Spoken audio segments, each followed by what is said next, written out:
Pelo sinal da Santa Cruz, livrai-nos Deus, nosso Senhor, dos nossos inimigos, em nome do Pai, do Filho e do Espírito Santo. Amém. Meu Senhor e meu Deus, creio firmemente que estais aqui, que me vês, que me ouves. Adoro-te com profunda reverência. Peço perdão dos meus pecados e graça para fazer com fruto este tempo de oração. Minha Mãe Imaculada, São José, meu Pai e Senhor, meu anjo da guarda, intercedei por mim.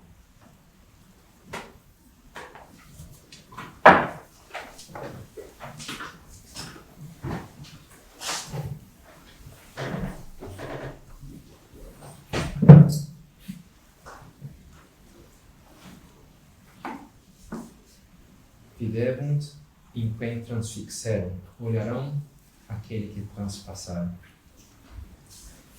Estamos na Semana Santa, amanhã começa o Tríduo Pascal, e a grande tarefa, digamos assim, desses dias, me parece que é essa, né? Olhar aquele que a gente transpassou, contemplar a Cristo. São os dias que a gente pode pensar mais cheios de graça, assim, do ano, em termos de oportunidade de conversão, de mudança de vida. Agora é a hora, né? É a semana das semanas.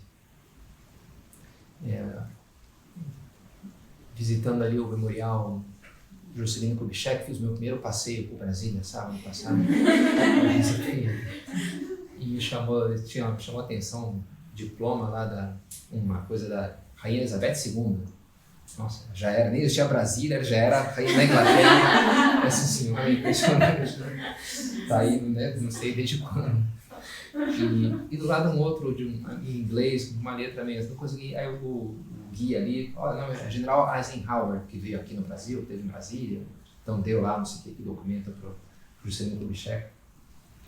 E esse foi um general importante da Segunda Guerra, tem um discurso famoso dele, que é na véspera do dia D. E ele fala que ele faz um discurso para os paraquedistas, que vão naquela mesma noite pular de paraquedas na Normandia para atacar a retaguarda das defesas alemãs, para eles poderem, então, fazer a invasão do desembarque. E o discurso dele ele começa dizendo: Tonight is the night of nights. Essa noite é a noite das noites. A Semana Santa é um pouco isso, né? É a semana das semanas. Quinta-feira, toda quinta-feira, de alguma maneira, é dia de devoção eucarística, de adoração ao Santíssimo. Por quê? Porque na quinta-feira da Semana Santa, Jesus instituiu a Eucaristia. Toda sexta-feira é dia de penitência, porque na sexta-feira da Semana Santa, Jesus morreu na cruz. Sábado, sempre é dia de Nossa Senhora, porque no sábado da Semana Santa, Jesus tinha morrido, não tinha ressuscitado, e o domingo é a semana que configura todas as semanas, né? Toda a vida cristã está organizada em função do Tríduo Pascal, que a gente vai viver a partir de amanhã à noite, né? Agora, para viver com proveito isso, a gente tem que, de fato, situar-se, né, diante dessa situação, querer ter esse olhar profundo para Nosso Senhor. A gente já falou um pouquinho disso há 2 semanas atrás, falando da Verônica, né, o olhar para Nosso Senhor sofrendo na paixão. Esses dias saiu na liturgia aquela passagem da serpente de bronze. Os israelitas, no período do Êxodo, começam a murmurar, como várias vezes acontece ao longo da história, contra Moisés. Então Deus manda umas serpentes que os mordem, eles começam a morrer. E então eles acordem a Moisés, que interceda por eles. Moisés reza e Deus lhe diz: faz uma serpente de bronze, põe numa haste, aquele que olhar para a serpente vai ficar curado. E assim acontece, né? Eles olham para aquela serpente. E é o que a gente tem que fazer, sabe? Essa serpente é a imagem de Cristo no crucifixo. O crucifixo virou o símbolo cristão, né? Então a gente põe em todos os lados o crucifixo, o Cristo na cruz, porque é a nossa cura, olhar para Ele, contemplar essa entrega por nós. E é o que a gente quer fazer, porque a nossa vida depende disso. A partir dessa morte, está escondida de uma maneira a nossa vida. Tem uma homilia de São José Maria na Semana Santa que o título é esse, né? Morte de Cristo, vida dos cristãos. Através da sua morte, temos a nossa vida. Também a passagem de Santo Agostinho: assim como os homens, pela sua natureza, não tinham possibilidade alguma de alcançar a vida sobrenatural, a vida eterna, a gente era incapaz, né? Pelos nossos pecados, pela nossa limitação. Ele, pela sua natureza, não tinha possibilidade alguma de sofrer a morte. A gente não podia viver, ele não podia morrer. Por isso entrou de modo admirável em comunhão conosco. De nós assumiu a mortalidade, o que lhe possibilitou morrer, e dele recebemos a vida. Interessante, né? Ele tomou a consequência do pecado, que é a morte, e abraçou e mergulhou nisso, morreu, para nos dar a sua vida. Et nova fate omnia. Eu comentava no filme que o Mel Gibson fez A Paixão, e colocou essas palavras na boca de Cristo quando encontra com a Nossa Senhora. Eis que faço nova todas as coisas. As palavras que no Apocalipse, também em Isaías. Eis que eu estou fazendo, estou morrendo. Mas é esse fim que é um começo. Essa morte que é uma vida. Eu estou fazendo uma coisa nova. Aí daqui você precisa nascer de novo. Eu estou possibilitando a vocês nascerem de novo. Eu estou entregando para vocês uma nova vida. Quem sabe que isso tem a ver com até Brasília, né? Por um lado, todo um ar de cidade nova, né? Isso aqui tudo é novo, né? É engraçado, né? Lá no Rio Grande do Sul, eu me sentia mais especial, porque eu falava, sou carioca, sério, carioca, flamenguista, como é que é? Aqui eu falo, sou carioca e ninguém dá bola, né? Porque, eu conheço todo mundo aqui, meus amigos, você não botou é carioca, né? Mais um, né? Né? Muita gente veio de fora. Claro, já temos uma geração de brasilienses, né? Já, mas ainda assim, é tudo muito, muito novo, né? Muito... Por um lado, é uma cidade nova, cuja forma básica é uma cruz. Ok, alguém vai dizer que é um avião, uma borboleta, mas enfim. Uma cruz, né? Dá para dizer que, né, o eixo, mais ou menos, né? Interessante, né? A vida nova e a morte, né? A cruz. A vida que vem da cruz. Então, pensei da gente meditar um pouquinho sobre isso, né? Nesse dia tão especial que a gente está vivendo. Como é que nos vem a vida através da morte? A morte de Cristo nos traz a nossa vida. Já citava também há 2 semanas, me parece, aquelas palavras do cardeal Ratzinger, em que ele dizia que a compaixão é uma maneira essencial de beber na fonte da redenção, é a compaixão. Isso que Nossa Senhora nos ensina. Jesus nos redime com a sua paixão, Nossa Senhora nos corredime com a sua compaixão. E o nosso papel é a compaixão. É quando a gente vai beber, aquele que tiver sede, venha a mim e beba. Do lado de Cristo manaram água e sangue. A gente tem que acudir para que também o nosso coração se fira mais uma vez com todo esse mistério, com toda essa entrega, com todo esse amor impressionante, né? Agora, como é que isso pode ser vida nossa? Como é que isso pode ser uma cura? De 2 maneiras. Primeiro, de uma maneira negativa e depois de uma maneira positiva. Isso vai ser um pouco as 2 partes do que nos falta de meditação, né? A maneira negativa é tirar a doença, matar o vírus, tirar o câncer.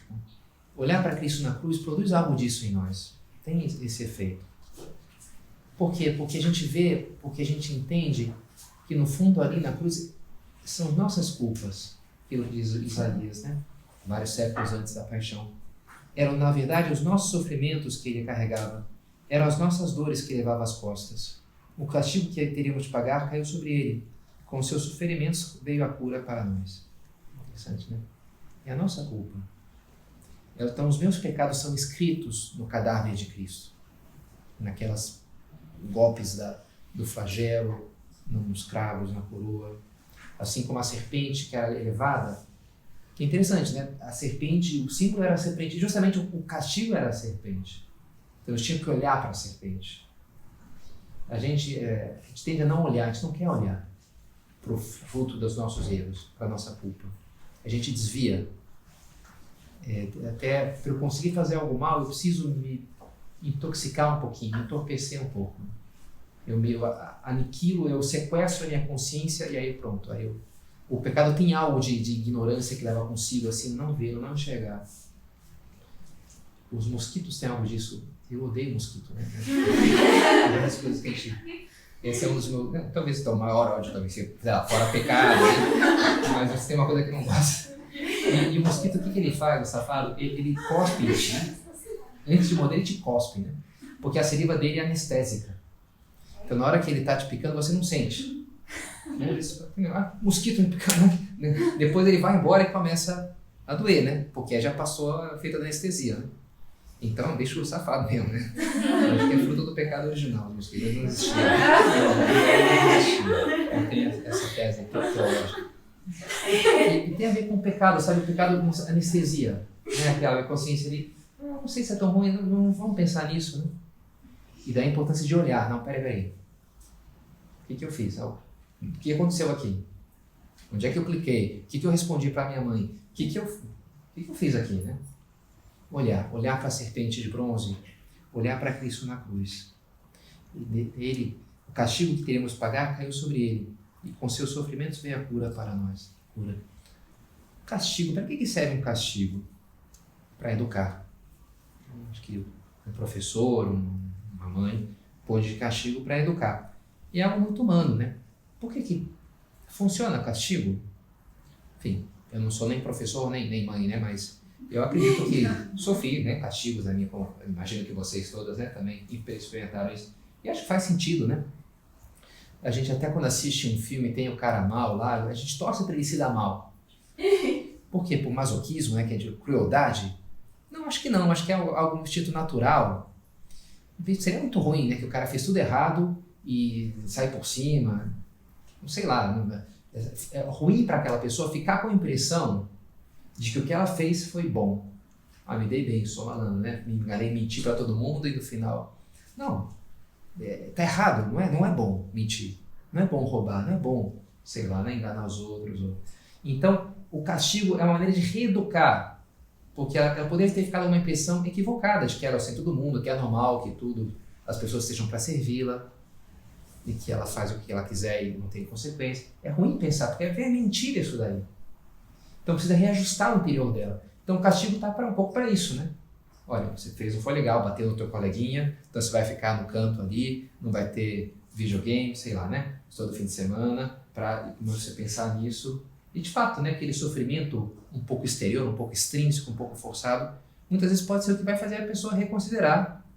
Realmente acho que não foi legal, né? Eu bater na minha irmãzinha da maneira como eu fiz, né? Agora, também é verdade que tem alguns comportamentos, assim, é bom apanhar um pouco da vida. É típico, quando a criancinha vai no jardim, na infância, vai na escolinha, aprende muito, não é verdade? Ela aprende, isso falava hoje no almoço, vou citar o padre Marcelo, ele falava assim, a lembrança dele do colégio, que a experiência da imitação. Ele estava fazendo o primeiro desenho ali, aí ele olhou para a menina do lado e fazia um desenho muito melhor do que o dele. Ele olhou pro dele, olhou pro dela, olhou pro dele. Nossa, mas o dela tá muito melhor que o meu. Nossa, eu desenho mal, então foi a primeira, né? Porque sempre o papai dizia, nossa, ficou lindo o negócio lindo, né? Nossa, sensacional, né? Sempre ganha lá jogando com o pai, com a mãe, com o titio, com a titia, né? Você é o centro do universo, né? Agora, quando tem que dividir a bola com teus coleguinhas, já não é mais o centro, na verdade. Tem que batalhar pela vida, né? A vida, mundo cão, a vida real, né? Então é assim. E é importante para a pessoa reajustar, senão ficaria super esquisita, né? Super, sei lá, orgulhosa. Todos os efeitos se ela não tem esse embate com a realidade. Agora, é verdade que tem alguns golpes à realidade que a gente não quer ter. Sei lá, né? Porque é arriscado, deixa sequela, porque vai morrer, deixa aqui a criancinha para ela ter que experimentar, porque ela... Bem, mas se não experimentar cair do quarto andar, talvez seja uma boa ideia, né? Uma boa maneira de aprender que não se deve pular do quarto andar, porque tem coisas que... E o pecado era um pouco assim, né? Assim, o pecado não tinha como o homem sair do pecado. Não tinha o que a gente fizesse para compensar o beco, para sair do beco que a gente se colocou, né? E por isso que Nosso Senhor fez essa solução, que é a nossa cura. Ele carregou, sabe, tudo que a gente tinha que passar, de uma maneira, ele passou. Para que a gente olhe para ele e fale, isso aqui era para mim, sabe? Não era para ti, Senhor. E aí aquilo eu entendo. Eu entendo o que é o pecado, sabe? Eu entendo o que é a minha culpa. Porque de outro modo, eu poderia ir pela vida meio assim, eu fiz errado aqui, matei 2 pessoas, beleza, desculpa, aí foi mal, né? Isso aqui, né? Isso, uma vez vi um sketch, né, cômico, lá no Rio de Janeiro, que era o controlador da torre, do Galeão, né? E aí a Boeing 747 com 200 pessoas pedindo permissão na pista 2. E aí lá o Zeca lá, permissão concedida, ele tá comendo um sanduíche ali, né? a Airbus, não sei o quê, com 300 pedindo permissão na pista 2, manda ver, pode. E aí, né, acidente, os 2 aviões explodem. E aí o Zeca fala, pô, foi mal mesmo. Fala assim, explodiu, 300, 500 pessoas, né? Foi mal mesmo, pronto, já resolveu a coisa. Cara, não é bem assim que a coisa funciona, né? Foi mal mesmo e pronto, né? Não, sabe? A gente poderia ir um pouco pela vida com essa frivolidade, sabe? Né? Meus pecados, eu fiz errado, fiz aqui, traí a minha esposa, né? Fiz uns filhos por aí. E aí, cara, pensa nas consequências das tuas ações. Pensa isso no futuro, sabe? O que é traição? O que é faltar com a palavra? Negócio sério, né? Olha para a cruz. E é aí que a gente enxerga. Às vezes as pessoas olham, sei lá, no crucifixo, ou veem o filme da paixão. Nossa, que coisa violenta, que negócio meio exagerado, coisa agressiva. Pois, bem-vindo ao mundo real, né? Bem-vindo à realidade das tuas ações, da nossa culpa. Né?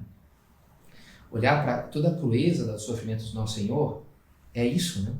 É nos dar conta do nosso pecado, do nosso erro. Ainda não resististes até o sangue, escreve São Paulo. A nossa cura é algo sério. Todo remédio tem que ser amargo? Olha, talvez não, né? Põe ali, dá para pôr ali um gostinho de morango, sei lá, né? Se é possível no remédio, não tem problema, né?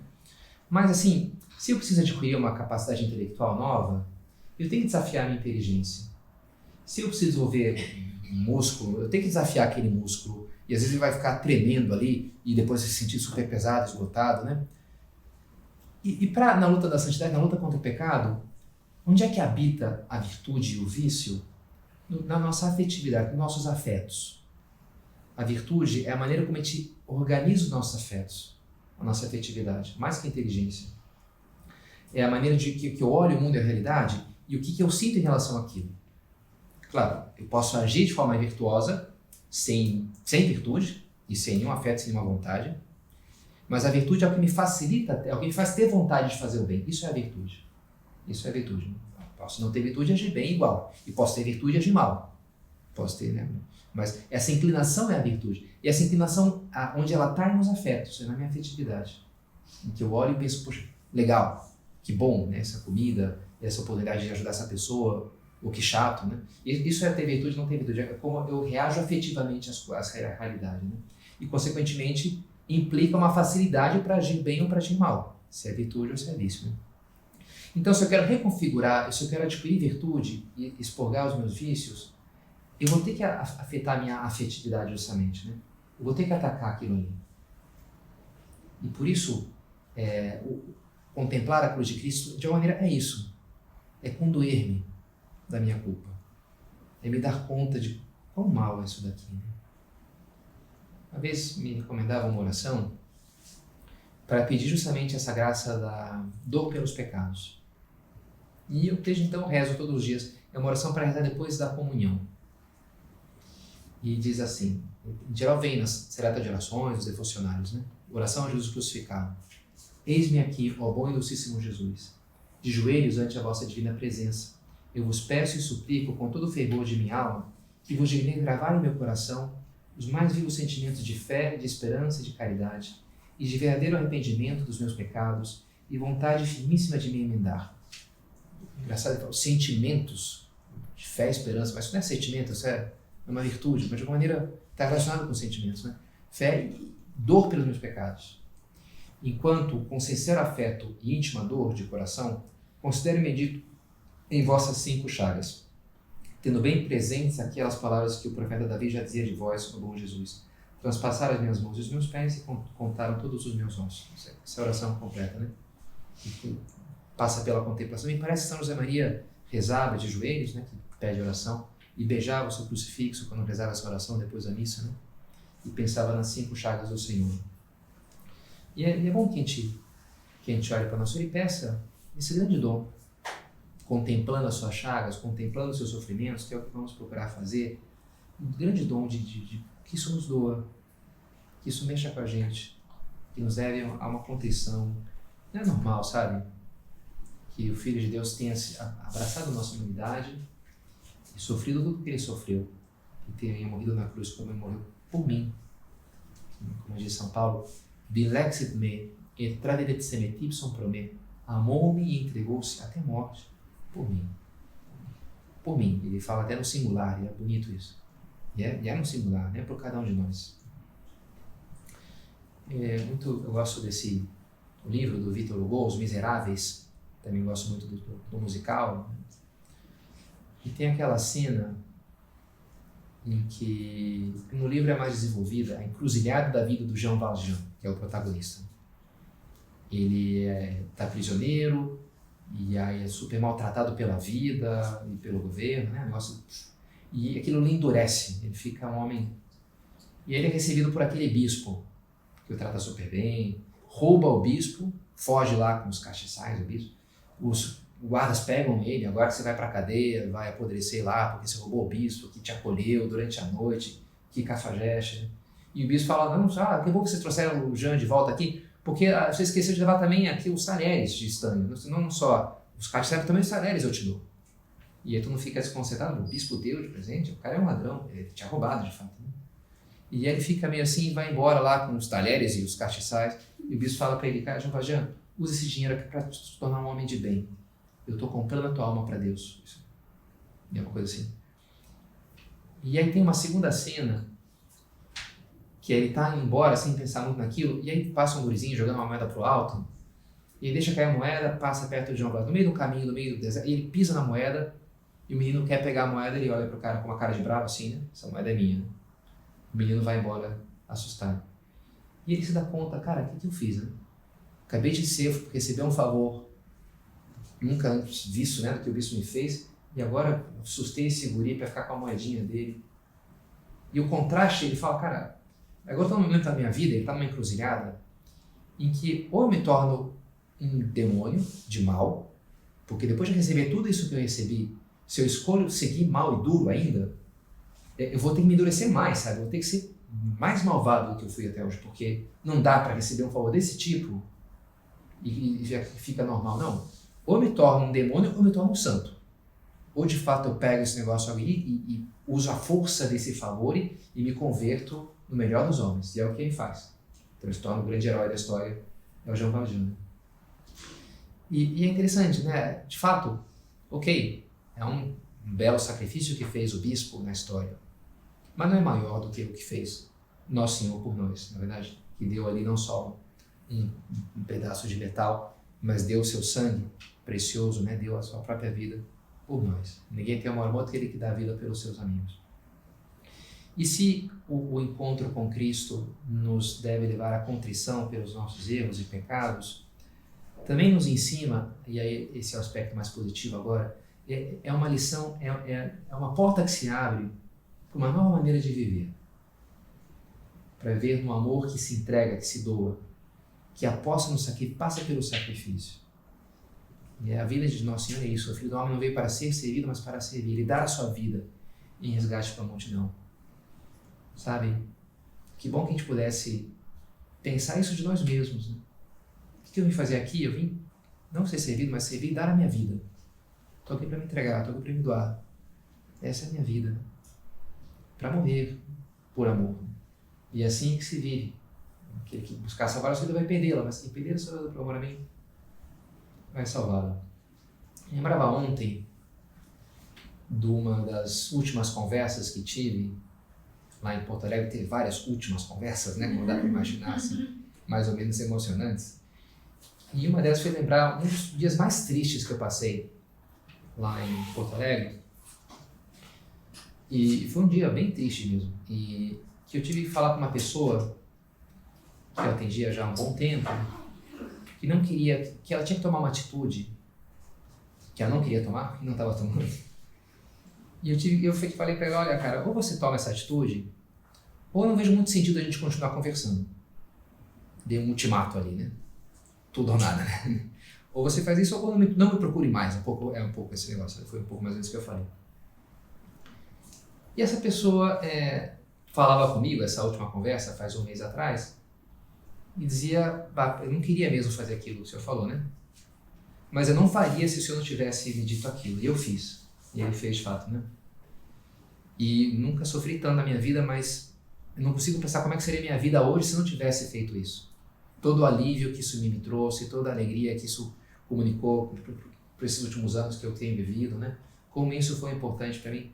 Aquela conversa, padre, valeu 3 retiros, ele falava assim, né? Aqui. E lógico, né? Escutando isso, poxa, eu fiquei muito satisfeito, né? Fiquei muito contente de, pelo menos nessa, ter acertado, digamos assim, né? Com várias bolas fora que a gente vai dando por aí, né? E é interessante, né? Aquilo que era o dia mais triste, dos mais tristes, né? Agora eu olho para trás e falo, poxa, que alegria que teve esse dia, né? Que alegria que eu... E a dinâmica, sabe? Do amor que nos pede sacrifício, entrega, não quero, né? E parece que é uma morte, mas depois aquilo se torna a nossa vida, sabe? Se torna a nossa alegria. Quando a gente segue por esse caminho. Quando a gente realmente se entrega como Cristo se entregou e nos pede que nos entreguemos. Exemplum Dei vobis, vos dei exemplo para que façais como eu fiz. Amai-vos aos outros como eu vos amei. E essa cláusula final aqui é tremenda, né? Porque Cristo nos amou na cruz, Cristo entregou sua vida por nós. Amai-vos aos outros assim, como eu vos amei. E assim é que vale a pena, de fato, amar. Assim é que vale a pena viver. Porque assim é que se vive de verdade. Quando a gente se esquece e se doa. Estava escutando hoje, escovando os dentes antes de vir para cá, a biografia de São Maximiliano, Maria Kolbe. E ele está agora, ele foi já preso antes de ir para... Ele morre em Auschwitz, no campo de concentração. Mas já prenderam ele numa cadeia prévia lá na Polônia. E aí ele está com seu hábito de franciscano e passa lá um oficial nazista, olha para ele com raiva e aí agarra o terço que ele leva pendurado assim, e pega, arranca e grita com ele, pega o crucifixo. E você por acaso acredita nisso? O crucifixo, né? E ele fala com outra calma, não, eu acredito. E dá um soco nele. Você acredita nisso? Acredito. Ele vai. E, enfim, uma hora o oficial lá, depois de espancá-lo, se cansa e vai embora, né? Reclamando, murmurando. E na cela dele tem um muçulmano, que há pouco tempo antes tinha sido levado pelos nazistas, tinha sido entrevistado, interrogado e espancado também. E São Maximiliano estava lá consolando ele, se interessando pelas coisas lá da religião muçulmana, dos dias santos, né? Super assim, respeitoso e bondoso. E ele estava apavorado, né? Depois que ele tinha sofrido, e viu lá, ele que relata esse episódio, o muçulmano, dizendo, em nenhum momento viu Maximiliano perder a calma, o controle, ele manteve ali, não ficou nervoso. Pelo contrário, né? Depois que foi embora o nazista, ele passou um tempo, olhou para mim e falou, cara, fica tranquilo, porque eu estava super nervoso, né? Era ele, né? E eu que estava assim, super aflito. E ele ficou super impressionado, aquele muçulmano, né? Interessante, como ele morre, é um spoiler, né? Mas enfim, acho que não, né? Ele morre em Auschwitz, no bunker da morte. Pegam lá um judeu para ser executado no bunker da morte, colocavam lá, deixavam sem dar comida nem bebida até que morresse. E aquele judeu desesperado, poxa, mas eu sou pai. E aí ele se oferece para ir no lugar do judeu, e o oficial curiosamente aceita. O judeu fica, ele vai e morre lá, e os oficiais, os guardas lá da prisão, que tinham de tempos a tempos ver nas celas quem que morreu para retirar, e eles relatavam que desciam ali embaixo no porão e escutavam o Frei cantando músicas para Nossa Senhora, Imaculada Conceição, e cantando músicas alegres, assim, morreu cantando para a Imaculada. Impressionante, assim, a liberdade que atingem através da cruz, né? Porque o amor, quando passa pela cruz, ele se torna livre, sabe? É impossível prender alguém assim, é impossível torturar, é impossível chantagear, porque ele abraça a cruz por amor a Cristo. E como é bonito, né? Isso que é a verdadeira vida, sabe? A vida do amor generoso, do amor entregue, do amor que se sacrifica. Bonito a gente pensar nisso e almejar, olhando para Cristo na cruz, seguir esse caminho. Querer sim enfrentar a cruz, querer sim abraçar a conversão que Deus espera de nós nessa Páscoa, para atingir essa vida que Ele quer que a gente tenha. Quer que a gente seja santo, quer que a gente seja feliz, quer que a gente seja livre. Livre para amar a Deus, para amar o próximo, para dedicar-nos aos demais. E assim, que é o que Ele quer e é o que nós queremos também. O grão de trigo que morre dá muito fruto. Cada um de nós tem que ser esse grão de mostarda, esse grão de trigo, que morre, que dá fruto com a entrega, com esse sacrifício no amor. Um broto, diz o profeta Isaías, um broto vai surgir do tronco seco de Jessé. Das velhas raízes um ramo brotará. Sobre ele há de pousar o Espírito do Senhor.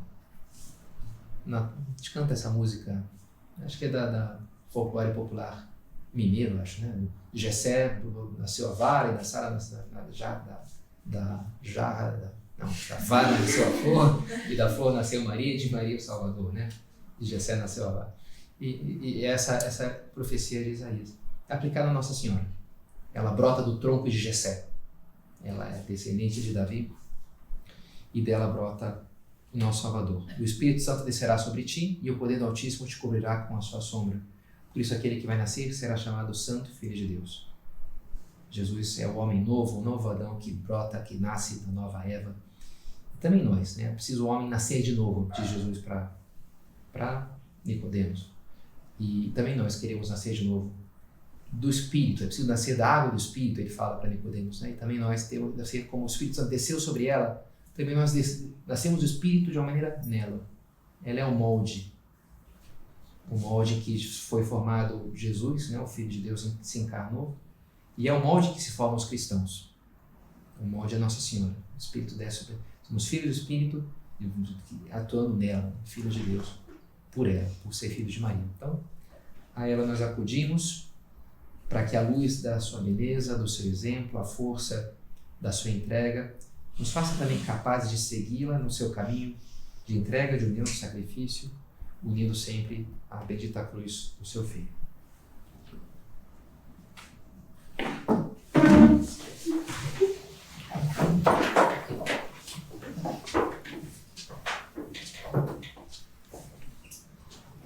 Dou-te graças, meu Deus, pelos bons propósitos, afetos e inspirações que me comunicaste nessa meditação. Peço-te ajuda para os pôr em prática.